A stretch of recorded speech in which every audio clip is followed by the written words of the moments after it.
Alam mo na ba guys ang ating barya guys, ang 50 centimos 1974 na si Marcelo H. Del Pilar.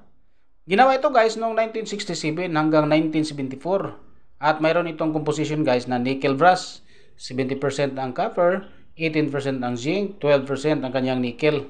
At mayroon itong timbang guys na 8 grams. Diameter naman ito ay 27.5 mm at ang kanyang thickness ay 1.95 mm.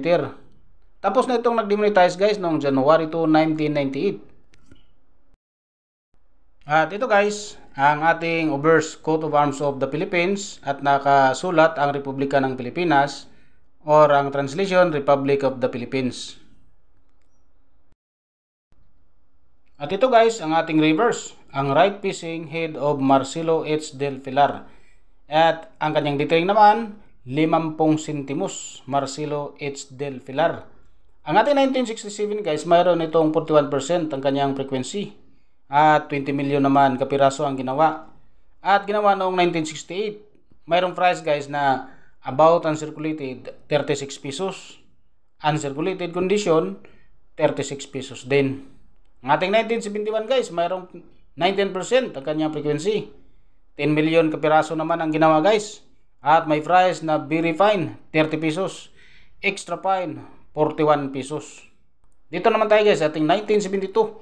27% naman kanyang frequency. Sa ginawang 20,517,000 kapiraso guys ang ginawa. At mayroon itong price guys na very fine 29 pesos, extra fine 41 pesos, about uncirculated 59 pesos, uncirculated condition 100 pesos.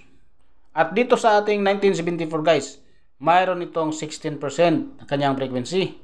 At may ginawang 5,004,000 kapiraso. May price na very fine 27 pesos, extra fine 33 pesos, about uncirculated 33 pesos. At may ginawa ito guys na 10,000 kapiraso ang proof coins. May price na uncirculated condition 310 pesos. Dito naman guys, ating bintahan guys dito sa ating carousel selling online guys. Umabot ito guys sa 850 pesos hanggang 2,300 pesos guys ang bintahan nito guys sa ating selling online sa carousel.